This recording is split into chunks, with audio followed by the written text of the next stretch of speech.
Welcome back to my little film and TV channel. Hope you're all staying safe and well. We've got a movie for you today, just over 2 hours, 125 minutes.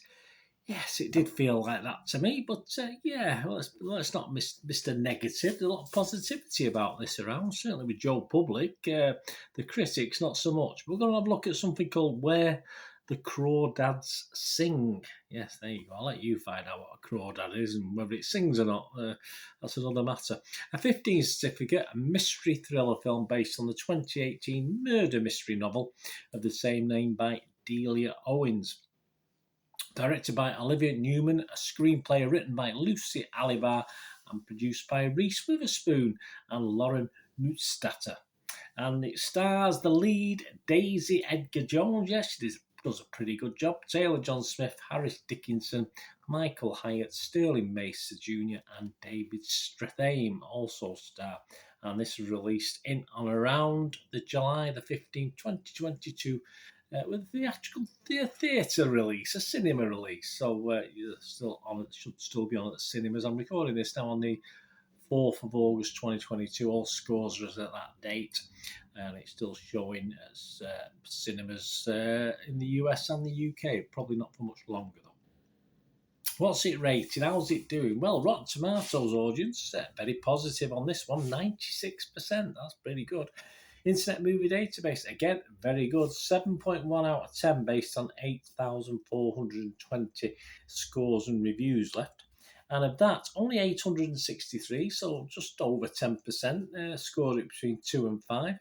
And 6,030 scored it between 6 and 9, so an 88% positivity rating. So if you take those stats, take out the 10 out of 10s and 1 out of 10s, which I always do. So the public like it based on that, nothing wrong with it.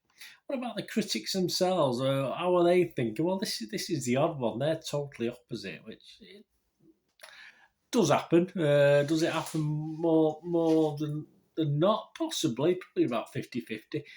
Rotten Tomatoes, 176 critics, 59 fresh, and 117 rotten, so almost double for just one shot being double.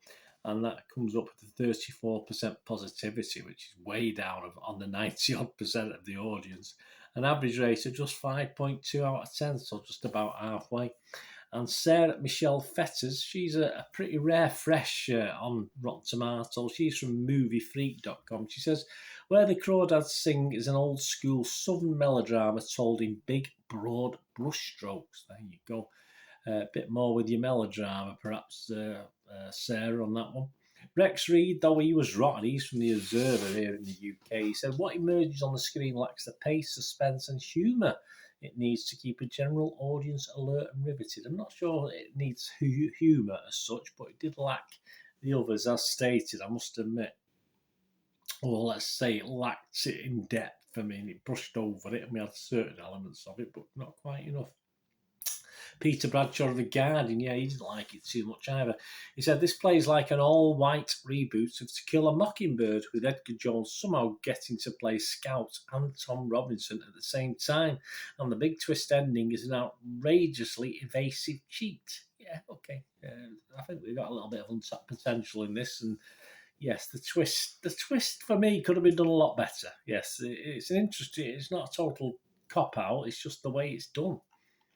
The website's consensus, Daisy Edgar Jones gives it her all, she does, but Where the Crawdads Sing is ultimately unable to distill its source material into a tonally coherent drama. Metacritic, the other site we'll look at, uses an average, doesn't it? That's assigned this a score of 43 out of 100, again, so not great, based on 45 critics. 8 were positive, there you go, 8 of them. 25 were mixed, and 12 negative, so a bit more negative. And it scored anywhere between 25 out of 100 and 91 out of 100. The Guardian's Adrian Horton, he just scored it 40. Where the Crawdads Sing never really had an interest in complications, he said, or hardship, or racism, as anything beyond wallpaper for its central nature girl fantasy of self-reliance. It would rather stay above the fray, gliding prettily along the marsh without actually getting dirty. Yes, the down and dirty never really got filthy enough for me, probably, as in, you have this little girl, for instance, just as a sort of to show it. It goes to school in bare feet, but it doesn't even have that feel to it. It doesn't even have a going to school in bare feet feel to it. Not that she stayed long, in all fairness, but yeah, it just never seems to get quite that gets down and dirty like it should be doing. The AV Club's Lee Monson, though he liked it, he was 75 out of 100. He's one of the rare critics who did like it. He said, Newman's film gets enough right to be just as solid as a summer cinematic distraction as Owen's book was as beachside literature. The atmosphere and beauty of the Carolina Marshes are masterfully captured, and it bears repeating that Daisy Edgar Jones is a magnetic leading presence. Yeah, I think we're all, even the bad reviews are sort of leading on that. Investing Kia with equal parts relatability and spiny distance for a character that seems to have leapt from the page whole and vivid. So, yes, Lee Monson, obviously a fan of the book as well, but doesn't necessarily mean you'll like the film. Yeah, I think Edgar Jones, just in comment to that, is excellent. But she can't really be expected to carry a 2-hour film despite the setting and how it's done without a little bit of help, and she never really gets that.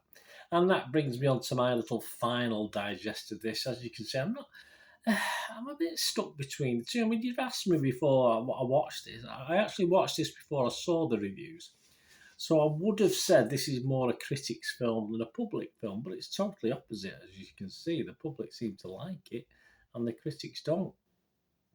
So I'm a bit puzzled just a little bit. But then I think about it, I think, well, those perhaps the public that's trying to look for something of a fix, if they like something like The Notebook, if you like, perhaps so desperate that they welcome anything like this with open arms. And there are some nice bits in it, some worthwhile sets that warm the heart. But all for me, it just felt just a little bit shallow, as though it could have been a lot better. The darker elements could have been darker, and the nice elements could have been slightly nicer and more treacly, although they were okay. There's nothing wrong with that. It just the backdrop of what was going on in the background just didn't make it as dark as it could have been. I mean, you get an element of courtroom element with it, and it just sort of gets lost in it all. It gets lost in the backstory, which is also okay in itself, but I just wanted a bit more of the crime, a bit more of the fallout of what happened. So it's more, as I say, it's more in line, possibly, my score, it's got to be more in line with the critics than the public. So obviously, I'm more a critic today, unfortunately. It felt long as well. It is 2 hours, but it did feel 2 hours, not in a particularly good way. Although generally engaging, it was just a bit forgettable for me. It's not something I would ever dream of going back and watching or recommending someone else to watch. I just thought it could have been, all the elements were there for it to be a little bit darker as well, darker and better. So as I say, it touched upon things like racism and family and abusive relationships, etc. But beneath it all, it's just a bit too nice for me. It never really grabs you, despite the best efforts of Edgar Jones. It never really gets you and pulls you along. I'm not going to have a total downer on it because I watched it and I thought it was okay. I thought it was watchable, and if it's watchable, then it's got to get a 6 out of 10 for me. I sort of hovered around a 5.5. I watched it. It was 2 hours.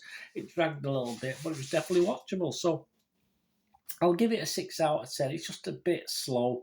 Could have been a lot better. And will I remember it, for long? No, probably not. Will I ever watch it again? No, probably not. It's just not enough in it. It's a shame because it seems to have all the right ingredients, especially the lead lady as well. And there was in there somewhere, there was an half decent story, but it never quite fully came out for me.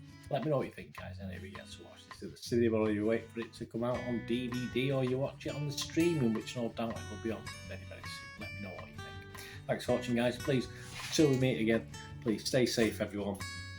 Bye for now.